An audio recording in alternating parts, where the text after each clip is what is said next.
Her fingers were tiny, far too small to be shaking the way they were when she reached for my hand. "Uncle," she murmured, eyes fixed on the ground. I I don't really want to go back." It wasn't fear I heard in her voice. Not sorrow, either. Just emptiness, like someone had hollowed her out, leaving only a shell behind to recite the lines of a life she no longer recognized. I knelt so I could see her face. "Why?" She hesitated. Her eyes blinked rapidly and shifted past my shoulder. Right then, the front door creaked open. Footsteps echoed against the hardwood floor, followed by the unmistakable scent of perfume, her mother's, floating into the room before her words did. "Ready to go, sweetheart?" Her tone was airy, too light to be real. My niece let go of my hand. She didn't answer. Her mother smiled, tight-lipped, with weary eyes, and wrapped her in a hug that felt more like a performance than comfort. Then, with practiced ease, she slipped a folded piece of paper into my palm, like it was a receipt from lunch. She didn't break eye contact the entire time. That's what made my stomach twist.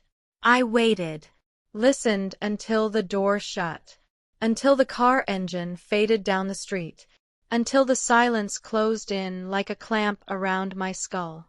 Only then did I unfold the paper.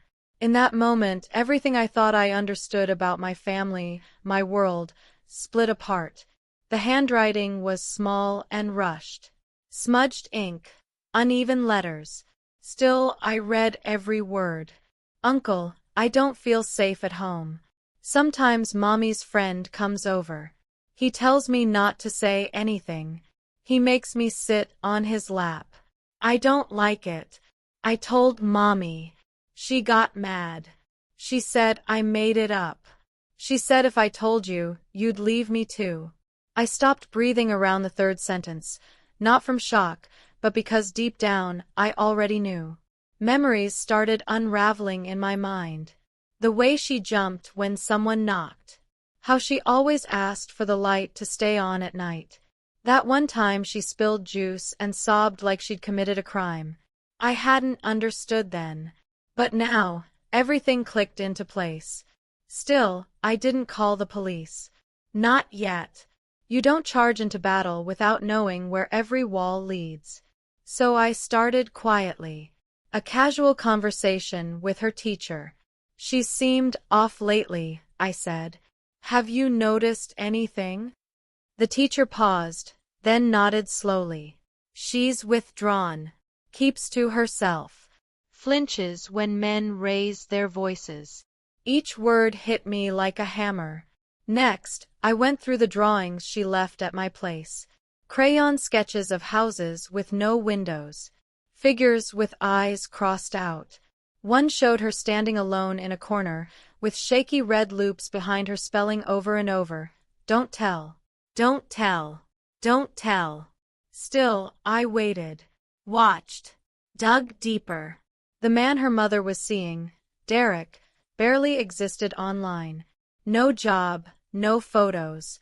Just a few sealed court entries from a tiny rural town. But sealed doesn't mean gone. I found an old forum thread. A mother from another state had posted a warning about someone who matched his description. Nothing confirmed. Nothing that could hold up in court. But it was enough. I needed proof, undeniable proof. And eventually, it arrived. A plain manila envelope. I knew what it held before I even touched it. But I still opened it carefully, like peeling back a scab you can't afford to tear too fast. Inside were transcripts. Digital footprints. A recovered chat from an old, deleted account linked to Derek. One thread. One image. There she was, clothed, but confused, seated uncomfortably close to him on a couch I didn't recognize. Her eyes looked vacant, dulled, like she'd been taught to disappear. The timestamp? Just 3 weeks ago.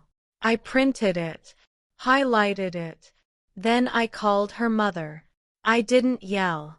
Just gave her a time and place. She met me at a quiet diner at noon. Alone. That surprised me. When I slid the envelope across the table, she didn't even blink. Just opened it with trembling fingers. Her lips moved silently as she read, horror spreading across her face like ink on paper. And then came the denial, not in words, but written all over her face. That frantic calculation, the internal panic of someone realizing there's no one left to blame. She finally managed a word. It's not. I raised a hand. Steady. Cold. I'm not here to argue. She went silent. I leaned forward. It's over. Custody's already been filed. Evidence submitted. You'll get the papers tomorrow. Her eyes widened. You can't. I already did. Her throat bobbed. I didn't know. I studied her face. No, I said softly. You didn't want to know. Then I stood. Left her there. Just another broken lie in a booth meant for secrets. I never looked back. Didn't check if she cried. Didn't wait for excuses. I didn't need them. Some truths speak for themselves. My niece lives with me now.